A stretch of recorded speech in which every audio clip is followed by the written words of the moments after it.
방송에서 제공하는 투자 정보는 투자 판단에 대한 조언입니다. 방송에서 제공하는 주식의 가치, 가격 상승 및 가격 하락에 대해서는 방송사에서 보장하지 않습니다.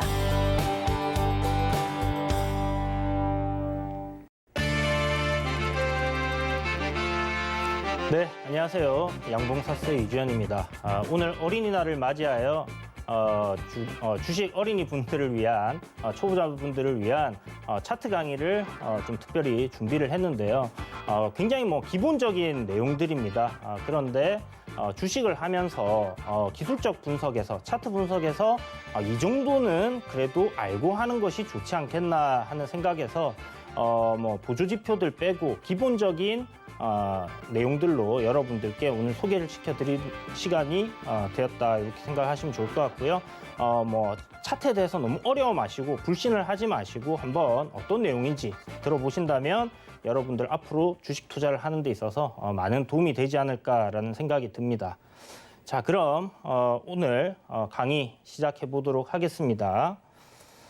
자, 일단 오늘 제가 여러분들께 말씀드릴 내용들은 차트의 기본이에요. 말 그대로 여러분들이 어떤 일을 하더라도 기본기가 안 되어 있는 경우에는 시간이 좀 지났을 때 좋은 성과가 나오기 굉장히 힘들다라는 거 알고 계실 겁니다. 그래서 어떤 운동을 하든지 공부를 하든지 기본기, 기초가 굉장히 중요한데 그러한 부분들 내용이다라고 생각하시면 되고요. 사실 기본적인 내용이긴 하지만 여기 목차에 나와 있는 내용들 말고는 제가 차트 분석을 할 때 개인적으로 사용하는 것은 딱히 여기 플러스 되는 게 없다라고 생각을 하시면 됩니다. 자, 가격 그리고 캔들, 이동 평균선, 거래량 그리고 파동, 추세, 지지와 저항 이런 내용들인데 아마 여러분들 책을 읽어보신 분들 많이 들어보셨을 겁니다. 그리고 생소하게 지금 처음 들으시는 분들도 계실 텐데 기본적으로 이 정도 용어는 우리가 알아놓고 하자. 그렇다면 이러한 용어들 그리고 어떠한 원리로 만들어지는지 정도 많은 자료들이 있지만 오늘 주식 하시는 분들께 서울경제TV 양봉사스 이주연이 좀 더 쉽게 알려드릴 수 있는 내용들이 되었으면 좋겠다라는 생각이 듭니다. 자. 이 가격이란 뭐냐, 왜 갑자기 가격이냐, 차트 분석할 때 보통 가격에 대해서 얘기하시는 분들 잘 없는데요. 저는 이 가격이 굉장히 중요하다라고 생각을 해요. 어떤 종목이든지 간에 현재 가격이 가장 중요한데 그 이유는 어떤 이슈가 있던 기업의 실적이 됐던 그 현재 가격이 이 모든 것들을 다 포함을 하고 있다라고 보시면 좋을 것 같습니다. 그래서 매수를 하고 매도를 하는 사람들의 심리도 여기에 포함이 되어 있고요. 결국 수요와 공급에 의해서 움직이는 이 주가, 이 가격이 결국은 모든 것을 말해주고 있다라는 부분에서 이야기를 드린 겁니다. 자, 가장 중요한 부분 저는 이제 가격의 변동성이라고 생각을 해요. 주가가 이제 변동하지 않고 가만히 있는다고 하면 수익도 없고 손실도 없을 겁니다. 그렇다면 이 가격의 변동성에 우리가 좀 집중을 해봐야 되는데 어찌됐든 우리가 중장기 투자를 하던 단기 투자를 하던 단타를 하던 결국은 이 가격 변동을 활용한 수익을 내기 위한 부분이 목적이다라는 관점에서 이것이 가장 중요하다라고 생각을 하는 거고요. 좀 전에 말씀드린 것처럼 현재 가격 매수와 매도에 참여하는 모든 사람들의 심리가 여기에 다 포함이 돼 있는 겁니다. 그래서 현재 가격은 현재 주가는 모든 것을 다 반영을 하고 있다. 이 기업에 대한 부분을 말씀드리는 거고요. 요거는 조금 여러분들이 생각하기에 따라서는 좀 어려우실 수도 있는데 요 정도 있다라는 거 머릿속에 그냥 담아두시고 추후에 강의를 쭉 들으시고 또 공부를 계속 하시다 보면 여러분들 머릿속에서 어떤 퍼즐이 맞춰지는 그런 날이 올 거다라는 생각이 듭니다. 자, 그래서 수요와 공급에 의해서 주가는 만들어지는 것이고 이러한 가격적인 부분이 가장 중요하다. 너무 위에서 사거나 너무 바닥권에서 사서 오래 기다려야 되거나 이런 부분들이 생기는 요인이 결국은 이런 가격적인 부분이다라고 생각하시면 돼요. 결국은 이제 가격을 이제 결정을 하는 부분이 내재적 가치보다는 심리적 요인이 크다라는 부분이 이제 좀 핵심일 수 있는데요. 이제 뭐 보시는 것처럼 제가 여기 적어놨는데 내재적 가치로 모든 주가가 이제 결정이 된다 하면 한번 생각을 해보세요. 저평가된 종목이라는 게 시장에 과연 있을 수 있을까? 우리가 요번에 철강주들 굉장히 큰 랠리가 나왔었습니다. 대부분의 철강주들이 강하게 상승을 해줬는데 거기에는 전체적인 산업의 흐름이 이제 경기 회복으로 가고 중국의 뭐 철강 공급 과잉의 해소도 있었고 뭐 여러 가지 내용들이 있겠지만은 기본적으로 그러한 기업들 중에서 저평가되어 있던 종목들이 굉장히 많았단 말이에요. 그런데 왜 저평가되어 있는데도 주가는 오르지 않았을까? 실적이 안 좋았을까? 실적도 무난해요. 그런데 왜 안 올랐을까? 결국은 어떠한 심리적인 요인, 매수를 하게끔 만들 수 있는 심리적인 요인들이 그동안 좀 부족하지 않았나라고 생각을 할 수 있는 부분입니다. 그래서 결국 주가는 사람의 심리에 의해서 움직인다라고 생각을 하시면 될 것 같고요. 주가뿐만이 아니라 우리가 거래하고 있는 파생시장 그리고 코인 시장 모두 이 사람들의 심리적인 부분들이 그 가격을 형성을 해낸다라고 생각을 하시면 좋을 것 같아요. 자, 좀 전에 이제 가격적인 부분에서 추가적으로 살짝 말씀을 드리면 결국은 어떤 이슈나 재료에 의해서 사람들이 사고 싶다라고 생각하는 사람들이 많아지면 많아질수록 주가는 올라갈 가능성이 높다라는 거고요. 이번에 이제 공매도 재개하면서 사람들이 주가가 빠지지 않을까 하는 그런 우려감과 불안감들이 주가를 하락하는데 영향을 미칠 수 있다라고 생각을 하시면 좋을 것 같아요. 그럼 이제 기본적으로 우리가 좀 자주 보는 차트를 볼 때 자주 보는 이제 내용들로 들어갈 텐데 캔들입니다. 차트의 종류는 좀 다양하게 있어요. 그런데 저는 이제 캔들 차트를 좀 많이 사용을 하고요. 주변에 뭐 그물망 차트를 사용하시는 분들도 계시고, 그냥 선 차트를 사용하시는 분들도 있습니다. 한동안 저는 이제 주식 시작하고 선 차트 그냥 말 그대로 이런 캔들이 아니라 선으로만 만들어져 있는 차트들을 꽤나 오래 사용을 했었어요.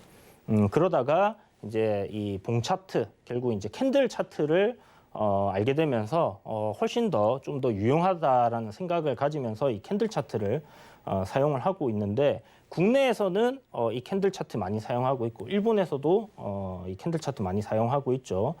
누가 뭐 만들었고 이런 내용들은 책에 워낙 많고 여러분들 캔들 차트 이렇게 포털 사이트에 검색을 해보시면 내용 그냥 바로 나옵니다. 그래서 역사적인 부분은 일단 넘기고 가도록 할게요. 자, 뭐 왜 캔들이냐? 우리가 이제 초를 보면 지금 뭐 비슷하게 보입니다, 그죠? 양초 모양의 모습이 있기 때문에 우리가 캔들 차트라고 얘기를 하는 거고요. 이 파란색으로 보이는 이 부분을 우리는 이렇게 이제 만들어진 캔들을 보고 음봉이라고 얘기를 하고요. 빨갛게 만들어진 이런 부분들을 보고 우리는 양봉이라고 합니다. 그래서 제가 양봉 샤스 하면서 빨간색 셔츠를 입고 나오는 이유가 바로 이러한 상승을 나타내는 캔들들을 이야기를 하는 거다라고 생각하시면 될 것 같고요. 음봉은 기본적으로 9시에 장이 시작을 딱 해서 만들어지는 이 시초가 그리고 그거보다 이하로 내려왔을 때 음봉으로 이렇게 만들어진다라고 생각을 하시면 좋을 것 같아요. 여기 이제 설명 적어놨죠. 양봉은 아침에 시작했을 때보다 끝났을 때 주가가 시작한 가격보다 높게 끝날 경우 양봉이고요. 올라가 있거나 높게 끝났을 때 양봉이고 음봉인 경우 시가보다 종가가 낮은 경우 장중에는 뭐 시가보다 주가가 낮아져 있으면 파란색으로 나올 거고 그러다가 상승 반전해서 빨간색으로 바뀌기도 하고 뭐 그런 것들 많이 보셨을 겁니다. 그래서 이 양봉과 음봉 캔들의 가장 기본이죠. 그래서 이 부분 알아두는 게 좋겠고 장대 양봉과 장대 음봉이라고 우리가 보통 용어를 많이 쓰는데 이 장대 양봉이라는 기준이 몇 % 이상 올라가면 장대 양봉이에요 이렇게 물어보시는 분들이 있습니다. 그런데 딱히 거기에는 기준이 없습니다. 기존의 변동성이 굉장히 낮은 종목들 같은 경우에 하루에 뭐 1%, 2% 오르던 종목들이 5% 이상의 시세를 내고 있다. 그러면 장대 양봉으로 보일 수 있는 거예요. 차트를 봤을 때. 그리고 음봉도 마찬가지입니다. 그래서 기존 주가 흐름 대비해서 장대 음봉, 장대 양봉으로 나뉜다 이렇게 생각을 하시면 되고 여러분들이 딱 봤을 때 몸통이 엄청 길다. 그러면 장대라는 게 붙는다 이렇게 생각을 하시면 될 것 같아요. 자, 단봉으로 조정을 좀 받았다가 갈 수 있습니다. 지금은 단봉으로 쉬어가는 구간입니다. 뭐 이런 이야기들 많이 하는데요. 캔들의 몸통이 굉장히 짧은 걸 말해요. 좀 전에 우리가 보신 것처럼 이러한 형태들, 몸통이 여기는 굉장히 길잖아요. 그런데 여기는 몸통이 굉장히 짧은 걸 볼 수 있습니다. 이런 형태의 캔들들이 나오는 것을 단봉이라고 얘기를 하고요. 짧다라는 거죠.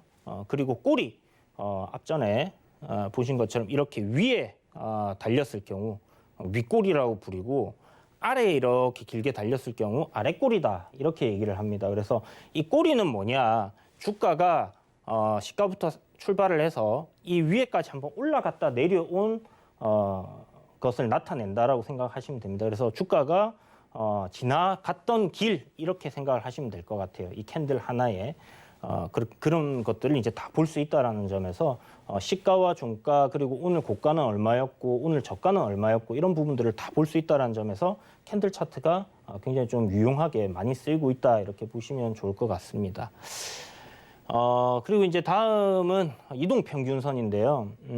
가장 이제 보편적으로 사용을 하고 있는 이동평균선 기준을 잡을 때 가중평균을 잡는다든지 다양한 방법들이 있습니다. 그런데 그게 아니라 제가 여러분들께 설명드리고 싶은 것은 가장 보편적으로 가장 많은 사람들이 보고 있는 종가 기준으로 이동평균선을 세팅을 하시고 보시라는 거 하고요.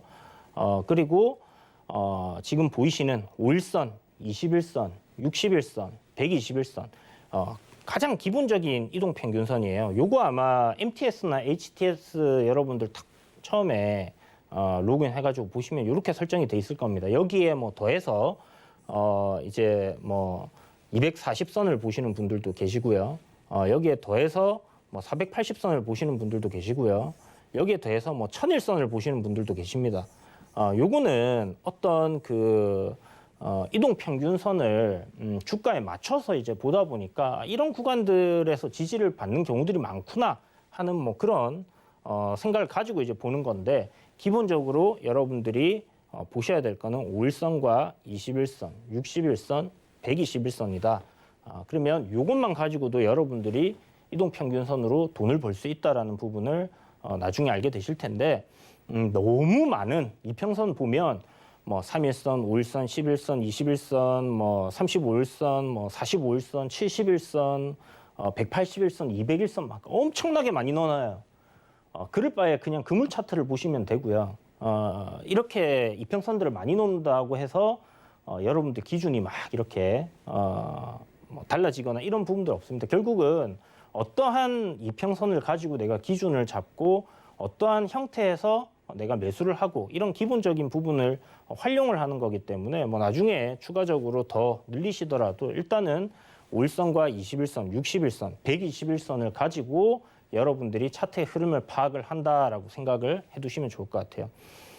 이 5일선과 21선, 61선, 121선 요 이제 이동 평균선이라는 것은 말 그대로 주가가 이동을 하는 그 평균의 선입니다. 결국은 이 종가를 가지고 5일 이동 평균선은 5일간의 종가가 모여서 평균값이 하나 나올 거고요. 그리고 그 다음 날은 또 5일간의 평균 종가가 나올 겁니다. 그것들을 선으로 이렇게 연결한 것들이 이동 평균선이다라고 하면 될 것 같아요. 그래서 그렇게 생각을 해두시고 각 기간에 따른 이제 종가의 평균 가격을 선으로 표시한 거다 이렇게 이제 제가 써놨는데 그런 부분입니다. 이렇게 보시면 될 것 같네요. 자, 이동 평균선에 대해서 이제 좀 설명을 드릴 때 우리가 흔히 얘기하는 좀 중요한 부분이 정배열하고 정배열, 역배열이 있어요. 역배열. 이 정배열과 역배열 딱 이름이 서로 반대가 된다라는 거 여러분들 딱 아실 거예요. 그죠? 반대가 된다라는 거. 정배열은 뭐냐? 정배열은 이 5일선, 21선, 61선 해서 제가 아까 여러분들께 설명드렸던 자 다시 잠시 돌아와 봅시다. 이 이동평균선, 그러니까 이 4개의 이동평균선을 가지고 제가 말씀을 드리면 5일선이 가장 위에 있는 거예요. 그리고 21선이 그 밑에 이렇게 있는 거고 61선이 그 아래에 이렇게 깔려 있는 겁니다. 그리고 121선이 이렇게 깔려 있는 거예요. 그래서 요게 이제 순서대로 5, 20, 60, 120이 나열돼 있는 것을 정배열이라고 하고요.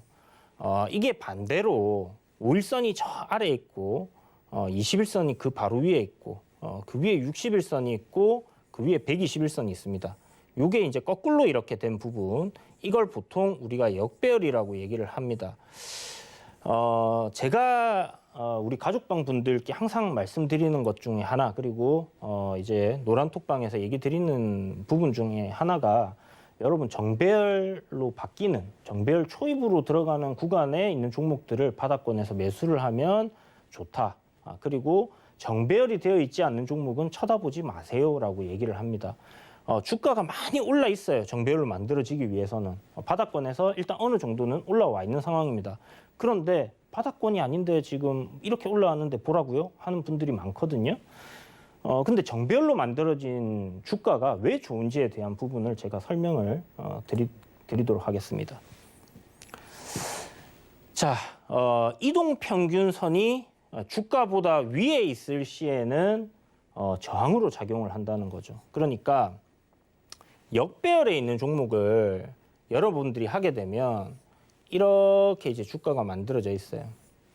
그래서 주식이 우리 지금 현재가 이 위치입니다. 현재가가 5일선 위로 막 올라왔어요. 그런데 이 종목이 주가가 올라가려고 하면 이런 이동평균선이 21선이 저항으로 부딪힐 거고요. 또 어떻게 뚫어갖고 또 올라가다 보면 61선이 또 저항으로 부딪힐 겁니다. 그리고 또 어떻게 올라가다 보면 또 121선이 저항으로 부딪혀요. 그 위에는 뭐 201선도 있을 거고 480선도 있을 거고, 그죠? 이런 이동평균선이 주가보다 위에 놓였을 때는 다 저항으로 작용을 한다는 거죠. 그러면 정배열은 어떠냐? 정배열은 이평선들이 올라가고 있어요, 그죠? 이렇게 올라가고 있습니다. 올라가고 있고 뭐 주가가 뭐 요런 데 위치해 있거나 조정이 좀 나와 있더라도 다시 반등이 나올 때 이런 이평선들의 저항을 다 두드려 맞을 이유가 없다는 거죠. 저항이 없기 때문에, 이평선에 저항이 없기 때문에 좀 더 쉽게 올라갈 수 있다. 이렇게 생각을 하고 접근을 하는 거예요.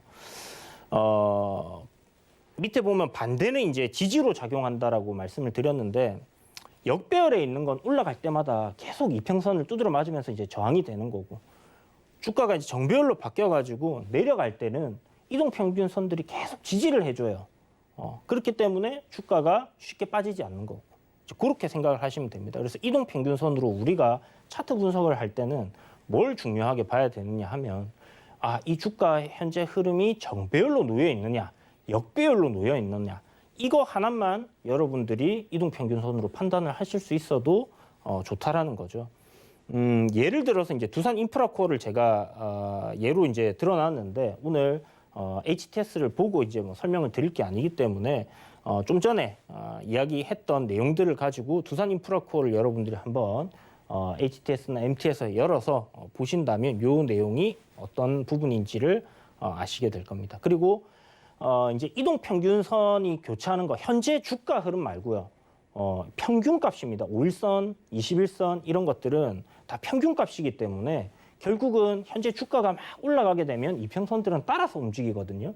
그래서 이게 이제 후행성이다 해서 이평선들을 안 보시는 분들도 굉장히 많은데, 역사가 굉장히 오래됐어요. 뭐 2차 세계대전 이전으로 이제 1차 세계대전으로 가야 되는 부분이기 때문에 미국에서도 그렇고 한국에서도 그렇고 글로벌적으로 굉장히 많이 사용을 하는 게 이 이동평균선입니다. 그래서 절대 뭐 무시를 할 필요는 없다라는 생각이 들고, 제 생각엔 요즘은 또 이 로직으로 짜여진 부분으로 인한 어떤 그 AI의 수급적인 부분도 이런 이평선들 간의 조합으로 좀 만들어지는 부분들이 있지 않겠나라고 생각을 할 수 있을 것 같아요.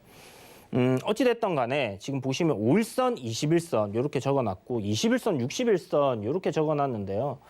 이게 뭘 말하느냐 하면 여러분 뭐 골든 크로스 이런 얘기 들어보셨을 겁니다. 단기 골든 크로스, 단기, 그리고 뭐 중기 골든 크로스 들어보셨을 텐데, 단기 골든 크로스가 바로 이 5일 이평선이 21선을 돌파하는 시점인 거예요. 그러니까 21선은 이렇게 내려오고 있거나 뭐 이렇게 움직이고 있는 상황에서 5일 이평선은 좀 더 변동성이 더 클 거 아니에요. 그래서 요 5일 이평선이 이런 식으로 돌파하는 모습이 나온다 이렇게 되는 것을 우리 이제 골든 크로스라고 하고요. 요게 이제 거꾸로 5일 이평선이 21선을 깨고 내려가는 경우들이 있습니다. 주가가 아니라 이동 평균선이 깨는 걸 말하는 거예요. 그걸 데드 크로스라고 얘기를 하는데 단기적으로 이런 흐름들이 나왔을 때는 좀 좋지 않더라라는 이런 이야기들이 책에 나와 있는 내용들이죠. 그리고 중기 이평선은 이 21선이 61선을 돌파하는 흐름, 그리고 반대로 얘기하면 21선이 61선을 데드하는 흐름이 나왔을 때 매수와 매도의 그런 포인트로 삼아서 접근을 할 수 있는 부분이다라는 겁니다. 요거는 이제 이걸 활용을 해서 매매를 하는 부분까지 들어가기에는 오늘 시간이 좀 부족하기 때문에 요 정도로만 설명을 드리겠고요. 어차피 이제 초보자분들을 위한 그런 내용들이기 때문에 심화 과정은 다음에 또 기회가 될 때 한번 하도록 하겠습니다. 자, 그러면 이제 또 중요한 부분, 거래량이겠죠. 거래량에 대해서 중요하지 않다라고 얘기하시는 분들은 아마 없을 겁니다. 뭐 차트에서 가장 중요한 게 뭔 것 같아요? 이런 얘기 질문들 많이 보셨을 텐데 그러면 대부분 사람들 하는 얘기가 거래량이요. 이런 얘기를 하는 사람들 많아요. 거래량 중요합니다. 저는 제일 중요한 거는 이제 가격이라고 생각을 하는데 어찌됐든 이 거래량도 그만큼 중요한 부분을 포함하고 있다. 왜? 거래는 그냥 발생되는 게 아니잖아요. 거래는 사고 파는 사람이 있어야 발생을 해요.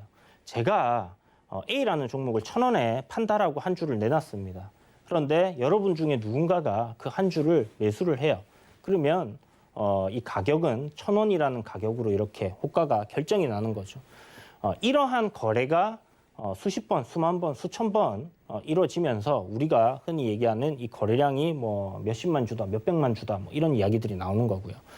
그러면 이 거래량이라는 거에 대한 의미는 사람들이 많이 거래를 한다라는 것은 누구나 다 알겠어요. 그죠?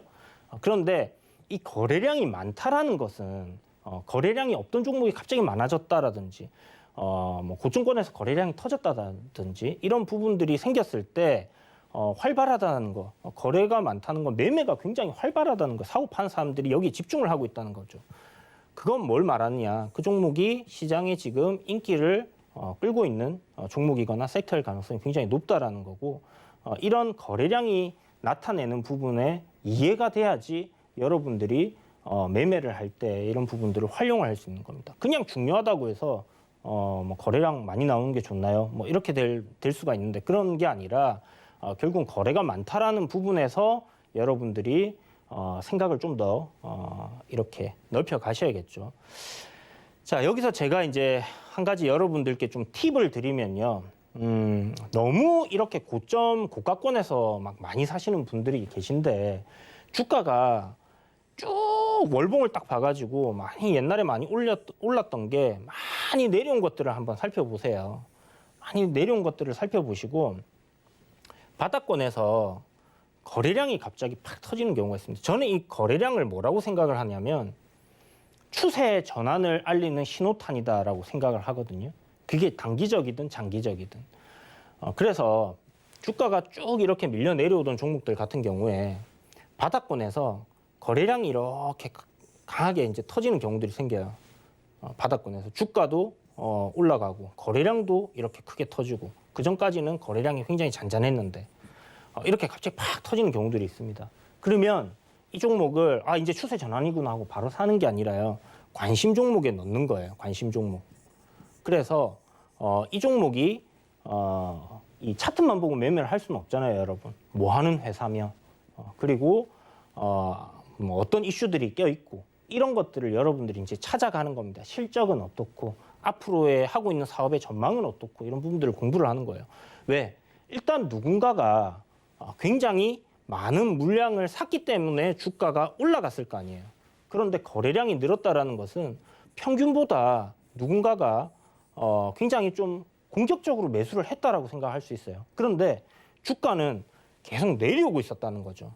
이렇게 내려오는 시점에서 누군가 그렇게 크게 매수를 했다라는 부분이 바로 포인트가 되는 겁니다. 그래서 좀 전에 말씀드린 것처럼 1년에 그런 기업 분석이라든지 이런 부분들이 이런 흔적을 보고 우리가 이제 찾아가는 거죠. 그리고 주가가 이렇게 거래량 들어왔다고 해서 막 쭉쭉쭉쭉 올라갈 수도 있겠지만 조정을 보이는 경우들도 많아요. 그런데 어찌됐든 이때 매수했던 주체가 있기 때문에 그 주체가 털고 나가지 않았다면 우리는 매수를 해볼 수 있는 종목이다라고 생각을 하고 관점을 잡아가는 겁니다. 그래서 회사 실적이 좀 안 좋더라도 내가 생각하기에는 이 종목 어떤 테마니까 그런 이슈적인 부분으로 주가 상승을 할 거야. 이런 관점들을 이제 만들어가는 거예요. 생각을 계속 넓혀간다고 말씀드렸죠. 그래서 이제 강한 양봉 출현과 함께 대량 거래량 발생 시에는 바닥으로 이렇게 쭉 내려가던 종목이 추세를 변환할 수 있는 그런 시그널로 보시는 게 좋다라는 거죠. 그래서 일단 거래량을 여러분들이 활용을 할 수 있는 방법에 대해서 한 가지를 알려드렸습니다. 자, 그리고 상승하던 주가가 고가권에서 강한 양봉이나 음봉 출현. 자, 주가가 보통 대부분의 사람들이 차트를 볼 때 제일 중요하게 봐야 되는 제가 가격이라고 말씀드렸던 게 예전에 이제 그 주유소 강의에서도 말씀드렸지만 역사적인 저점, 그러니까 1년 이내, 2년 이내 저점 구간이 1,000원이에요. 1,000원인 종목이 있는데 이게 막 올라왔고 이게 10,000원이 돼 있어요. 10,000원이. 그러면 10배가 올랐잖아요. 그런데 이런 구간에서 매수를 합니다. 그리고 대응이 없어요. 그러면 주가 내려왔을 때 어떻게 해요? 하고 상담을 한단 말이에요. 이제 문제가 되는 거죠. 손절을 하기도 손실이 커.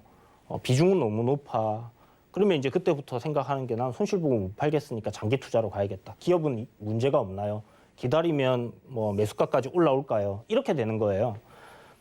그래서 제가 여러분들께 차트를 볼 때 어떤 종목에 대한 이야기를 들었거나 여러분들이 괜찮다라고 생각하는 기업을 어떤 뉴스로 인해서 접했다 하면 차트를 딱 보시고요. 바닥권에서 주가가 현재 어떠한 위치에 있는가를 한번 살펴보시라고 말씀드렸어요.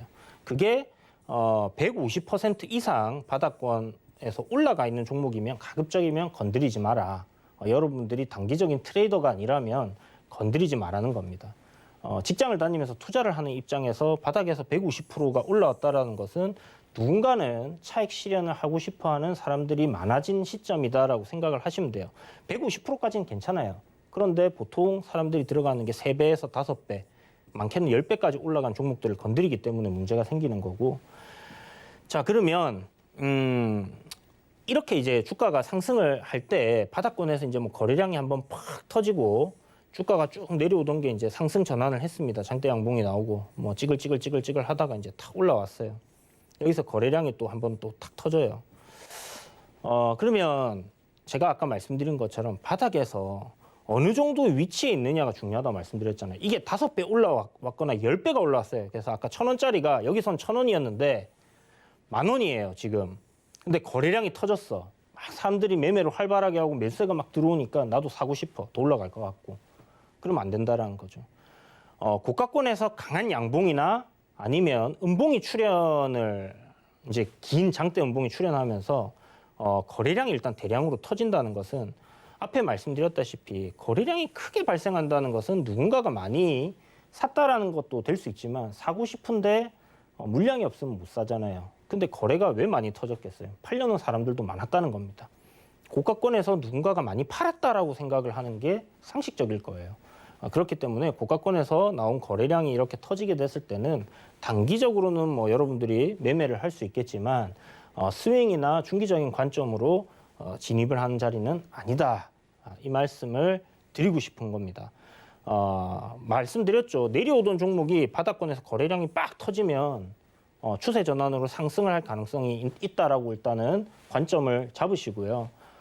많이 올라간 종목이 고점에서 거래량이 빵 터지게 되면 얘는 이제 추세가 하락으로 꺾이든지 아니면 못해도 쉬어갈 가능성이 높구나라고 생각을 해주시는 게 좋겠습니다. 자, 그러면 여기 이제 거래량으로 또 우리가 하나 활용할 수 있는 게 뭐냐면 다이버전스인데요. 이게 이제 예시가 있으면 좋은데 제가 차트를 미리 준비를 못했네요. 주가가 막 올라가던 종목이 있어요. 그랬다가 이렇게 조정이 나옵니다. 내려오는데 보면 보통 이런데 이제 고가권에서 거래량이 한번 빵 터지고 내려오는데 이게 어떤 지점에서부터 예를 들어서 우리가 생각하는 지지와 저항을 생각할 수 있는 그런 가격대 부근에서 거래량이 이렇게 이제 확 줄어들다가 어느 날부터 거래량이 쓰기 시작해요. 이렇게 올라옵니다. 거래량이. 그런데 주가는 아래로 이렇게 막 내려가고 있어요. 이걸 다이버전스라고 얘기를 하는데 보통 거래량 상승을 하면서 주가가 아래로 빠지게 되면 조만간 주가가 돌릴 가능성이 높다는 거죠. 이유는 내려오는데 거래가 많이 터져요. 밑으로 막 던지는 사람들이 많다라는 거죠. 근데 앞에도 말씀드렸지만 거래량은 살려고 하는 사람이 없게 되면 거래가 안 터집니다. 거래가 없이 크게 빠질 거예요. 그런데 거래량이 계속해서 늘어난다는 것은 내려오면 내려오는 대로 누군가가 사준다라는 거거든요. 그럼 그 누군가가 누굴까 하는 의문점을 가져봐야 되겠죠. 그래서 주가는 하락하는데 거래량은 상승을 한다라면 거래량 다이버전스가 발생을 했다. 그래서 주가가 어느 시점에서는 좀 돌릴 가능성이 높아졌다라고 보는 거고요. 반대로 주가가 이제 상승을 계속해 가는데 주가 상승을 하고 있습니다. 근데 거래량이 급격하게 줄어들고 있다. 그러면 주가가 어느 시점에서는 꺾일 가능성이 높다라고 보는 겁니다. 이 다이버전스인데 저는 이제 상승할 때는 사실 이거에 대해서 별 신경을 안 쓰고요. 하락할 때 이런 다이버전스가 나오는 종목들 상당히 좀 좋아합니다. 그래서 기술적으로 뭐 이 거래량만 보는 건 아니겠죠. 이평선이라든지 아니면 이제 지지 저항에 대해서 추후에 배울 텐데 그 부분들 함께 해서 지금쯤이 좀 저점이 될 가능성이 높겠구나. 그러면 지금 가격대부터는 내가 분할로 좀 모아가야 되겠다. 접근을 해봐야 되겠다라고 생각할 수 있는 겁니다. 자, 그러면 이제 다음은 파동인데 파동은 뭐냐? 주가의 상승과 하락이 한 번씩 나온 것을 파동이라고 해요. 그러니까 올랐다 내려야 되는 거예요. 뭐 이게 뭐 올랐다가 이만큼 내릴지, 뭐 올랐다가 요만큼 내릴지, 뭐 그거 상관없이 일단 올랐다 내리는 거 웨이브입니다. 웨이브, 그죠? 파동. 그래서 이 파동이 계속 오르고 내리고를 반복하면서 주가는 올라가고 내려가고를 하기 때문에 이 파동에 대해서 알아야 된다라는 건데 일단 뭐 파동적인 부분은 이렇게 생각하시면 돼요. 오르고 내리고 이렇게 나온 부분 한번 올랐다 내린 거를 파동이라 한다. 이렇게 정의를 해두시고요. 이러한 파동들이 모이면 추세가 된다는 거죠. 자, 추세는 뭐냐 하면 결국 방향을 나타내는 건데 상승 추세가 있고 하락 추세가 있고 횡보하는 추세가 있습니다. 제가 아까 파동이 모이면 추세가 된다라고 말씀드렸잖아요. 오르고 내리고 하는 그 상황에서 이렇게 한번 생각해 봅시다. 파동이 아까 전에 제가 세 가지 형태의 파동이 나올 수 있다고 말씀드렸어요. 이러한 파동이 나올 수 있겠고, 이러한 파동이 나올 수 있겠고요. 이러한 파동이 나올 수 있습니다. 그죠? 결국 상승한 것보다 더 빠지는 경우가 있을 거고, 상승한 것보다 좀 적게 빠지는 경우들이 있을 거예요. 그런데 이러한 파동들이 모여서 추세를 만든다고 했잖아요. 그러면 상승 추세는 어떤 식으로 되냐? 뭐 책에서 많이 보셨을 거예요. 상승 추세. 그죠? 저점을 높여가면서 쭉 올라가는 걸 상승 추세라고 합니다. 그죠? 그리고 하락 추세는 뭐냐? 저점을 내려가면서 이런 파동들이 모이다 보니까 요런 파동들이 모이다 보니까 하락 추세가 되는 거예요. 그러면 여기서 횡보는 뭐 당연히 같은 구간에서 계속 움직이는 거겠죠. 주가가 계속 이런 흐름을 보이는 거예요. 이게 이제 뭐 박스권이라고 얘기도 하기도 하고 우리가 횡보한다라고 얘기를 하는 겁니다. 주가가 파동이 없이 이렇게 움직이는 경우는 굉장히 드물죠. 그래서 요것도 뭐 횡보가 되겠지만 어찌됐든 그 안에도 잔잔한 파동들이 이렇게 만들어져서 움직이고 있다라는 부분을 여러분들이 아셔야 되겠습니다. 자, 그래서 파동은 주가의 상승과 하락을 얘기하는 거고 이러한 주가의 상승과 하락이 여러 개가 모이게 되면 추세를 만들어준다. 추세는 상승과 하락과 횡보 추세가 있다. 요 정도 개념을 잡아두시면 좋을 것 같아요. 자, 상승 추세는 보통 어떻게 만들어지냐. 아까 그림으로 제가 보여드렸는데 상승은 길게 나오고요. 하락은 짧게 나옵니다. 그리고 또 상승은 길게 나오고 하락은 짧게 나옵니다. 그래서 저점과 고점을 높이면서 만들어지고요. 하락 추세는 이거 반대로 생각하시면 돼요. 결국 상승은 짧게, 하락은 길게 이렇게 하면서 저점과 고점을 계속 낮춰가는 거를 말하는 거고 횡보하는 거 아까 말씀드렸죠. 박스권 흐름이라고. 자, 그래서 우리가 추세까지 배웠어요. 자, 그럼 다음 뭐냐? 지지와 저항. 의미 있는 파동의 저점을 연결한 선을 지지선이라고 하고요. 그죠? 그리고 의미 있는 파동의 고점을 연결한 선을 저항선이라고 합니다. 지지선 부근에서는 매수를 해야 되는 거고 저항선 부근에서는 우리가 매도를 한다. 저항이니까 올라가기 힘드니까 거기서 팔아야 될 거 아니에요. 그죠? 여긴 지지를 해준 사람들이 많이 살 것 같으니까 여기서 사두면 올라갈 것 같으니까 사는 거고. 그래서 이제 이동평균선, 뭐 볼린저 밴드, 지지와 저항으로 다 활용이 됩니다. 아까 말씀드렸죠. 주가가 이동평균선 아래에 있으면 올라갈 때마다 저항이 되고 위에 있는 경우 내려올 때는 지지를 해주는 그런 성질이 있다라고. 볼린저 밴드 역시 마찬가지예요. 그런 원리가 있다라는 부분을 알아두시면 좋을 것 같습니다. 자,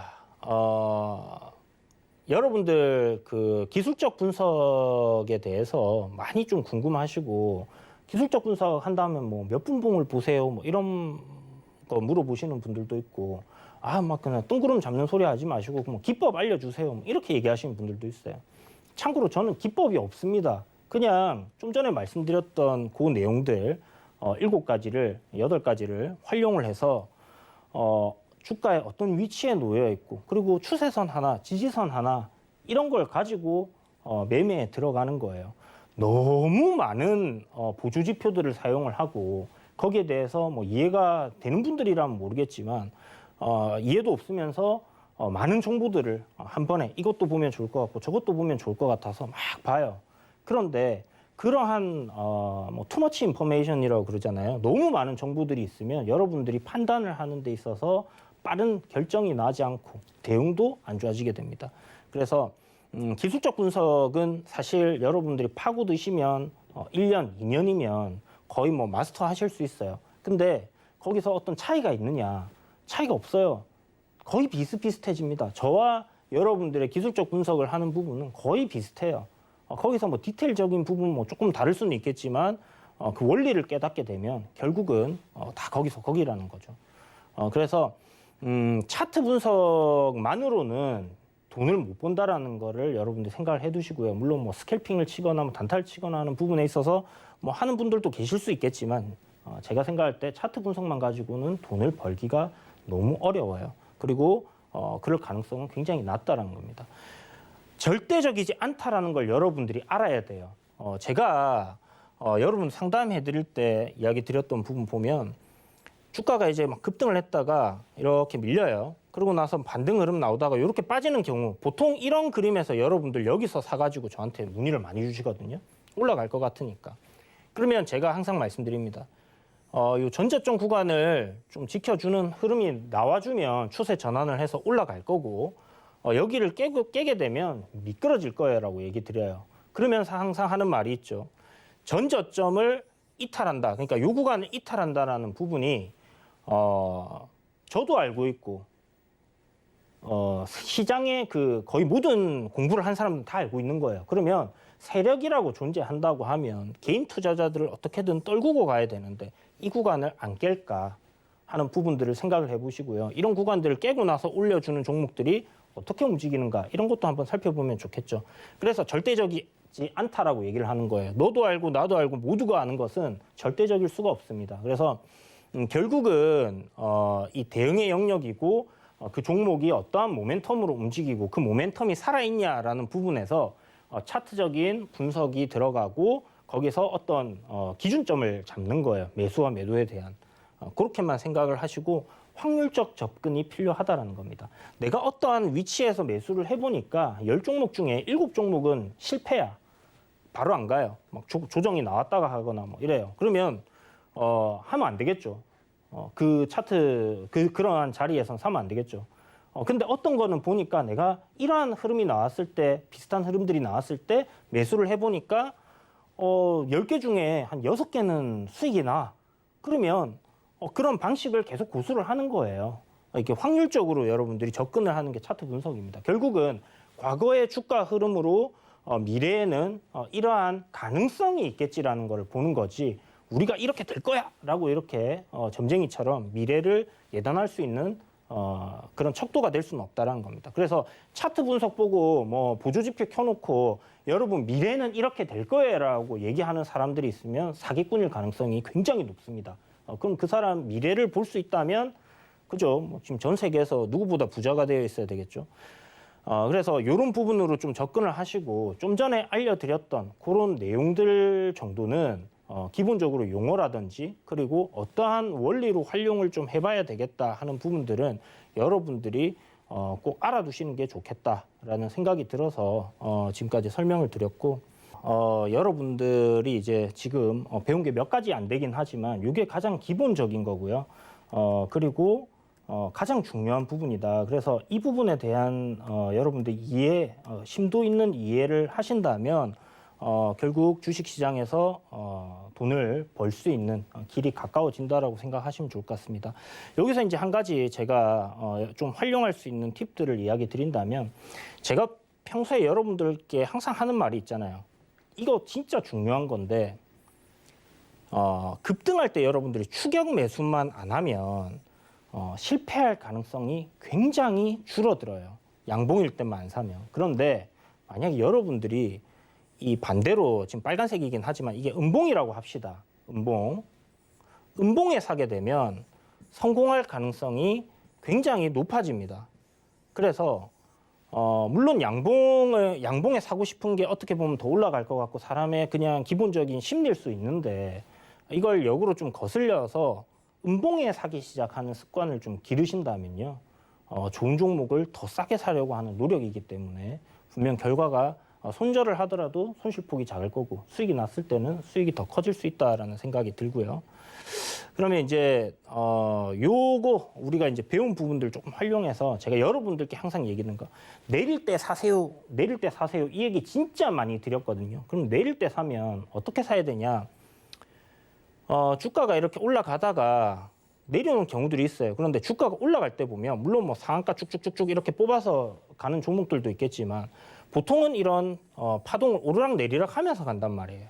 그러면 여러분들이 바닥권에서 제가 아까 추세 전환 신호가 터진 거래량이 나온 이후에 장대 양봉 이후에 주가가 상승 추세를 쭉 타고 정배열로 만들어지는 게 중요하다라고 말씀드렸잖아요. 그러면 자 캔들에서는 장대 양봉이 바닥권에서 나온 걸 찾고 이동평균선은 이후에 정배열로 만들어지는 시점까지 기다려 봅니다. 그리고 거래량은 바닥에서 당연히 크게 터져야겠죠. 한번 터진 이후에는 뭐 여기서 막 크게 막 나올 필요는 없어요. 이 정도 생각하고. 자, 그럼 파동은 뭐다? 추세다. 그렇기 때문에 이 파동들이 만들어지면서 추세를 상승으로 만들어 가느냐를 보시라는 겁니다. 근데 이 추세라는 부분이나 파동이 어렵다 하면 이동평균선, 5일선, 21선, 61선, 121선 정배열되는 초입을 지켜보시라는 거죠. 그래서 어떻게 매수를 하느냐. 주가는 오르고 내리고 오르고 내리고 오르고를 반복하면서 올라가기 때문에 바닥권에서 이제 오르기 시작한 종목이 내릴 때 사는 겁니다. 무슨 말인지 아시겠죠? 저기 뭐요 5배, 10배 오른 거를 내릴 때 사는 게 아니라 바닥권에서 이제 상승 출발하는 것들 박스권을 돌파하고 상승한다든지 그럴 때 이제 내릴 때 이렇게 사는 건데 요것도 그냥 사지 마시고 보면 이렇게 이평선들이 이렇게 있을 거예요. 5일선도 있을 거고 21선도 있을 거고 분할 매수를 한다 하면 그냥 음봉이 이렇게 쭉 5%짜리가 떨어졌어요. 그러면 이거 사야 될지 안 사야 될지 모르잖아요. 근데 제가 아까 설명드렸던 이동평균선 내릴 때는 정배열 상태에서 내릴 때는 지지를 한다고 했죠. 그럼 5일선에서 사보는 거예요. 그리고 다시 또 더 밀려 내려오면 21선까지 사보는 거예요. 더 밀리면 61선에서 사보는 거예요. 이게 결국은 실패를 할지라도 이러한 기준이 있어야 된다는 겁니다. 그렇게 접근을 해야 되고 좀 전에 말씀드렸던 지지와 저항, 파동들에 의해서 만들어지는 부분이거든요. 두 개의 선이 연결되고 그러면 일봉상에서 이런 부분들이 있나, 지지를 받을 수 있는 라인이 있나 여러분들이 한번 주가 흐름들, 파동들 나온 것들을 그어보고 거기서 기준을 잡아가면 된다는 거죠. 그래서 결국은 지금 알려드린 이 내용들만 가지고도 여러분들이 주식 매매를 하는 데 있어서 필요한 거는 다 배웠다라고 생각할 수 있는 거예요. 그런데 이게 이제 굉장히 기본적인 내용들만 제가 설명을 드렸고 용어적인 내용들 설명을 드렸기 때문에 지금 좀 전에 마지막으로 알려드렸던 활용하는 편들은 여러분들이 스스로 좀 찾아 나가시면 될 것 같고, 다른 보조 지표들, 뭐 RSI니 스토캐스틱이니 뭐 다 필요 없습니다. 다 모든 종목들 그런 보조 지표들 역시 이동 평균선에서 파생이 되었고요. 기본적인 캔들 차트에서 파생이 다 된 거예요. 그렇기 때문에 여러분들이 이것만 딱 봤을 때 그냥 뭐 보조 지표 뭐 이런 거 굳이 막 살피면서 찾으려고 하지 마시고 공부는 차트 공부는 요것만 딱 해두시면 여러분들이 끝났다라고 생각을 하시면 돼요. 그렇게 해서 이제 이런 것들을 활용을 해서 내가 진입과 청산을 어디서 해야 되는가라는 부분에 대한 고민으로 종목들마다 뜯어보시면서 아까 설명드렸던 정배열 구간에서 조정이 나올 때 어떤 이동평균선 부근에서 샀을 때 확률이 높은지, 아니면 지지선은 어디를 잡았을 때 확률이 높은지, 모멘텀은 어떤 것들이 있는 것들이 주가 흐름은 이렇게 만들어지더라라는 것들을 찾아보신다든지 그런 것들이 중요하다는 거죠. 그래서 쓸데없이 너무 이 기술적 분석 차트에 답이 있다라고 생각하시고 매몰되지 마시고요.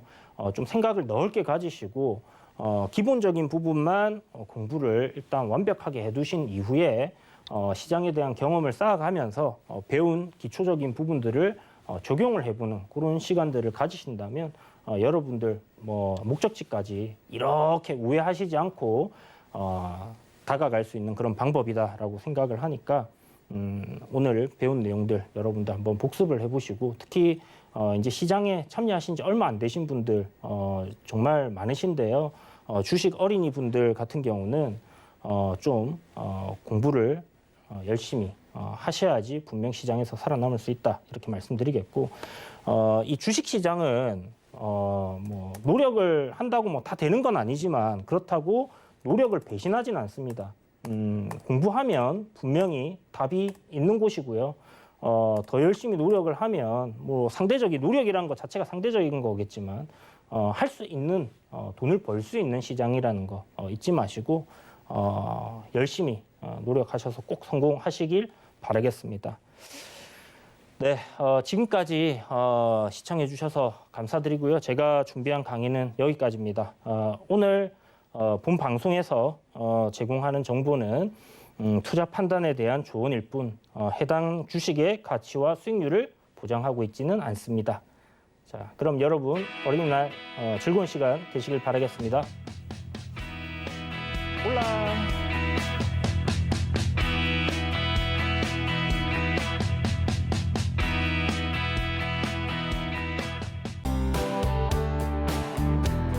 본 방송에서 제공하는 투자 정보는 투자 판단에 대한 조언입니다. 방송에서 제공하는 주식의 가치, 가격 상승 및 가격 하락에 대해서는 방송사에서 보장하지 않습니다.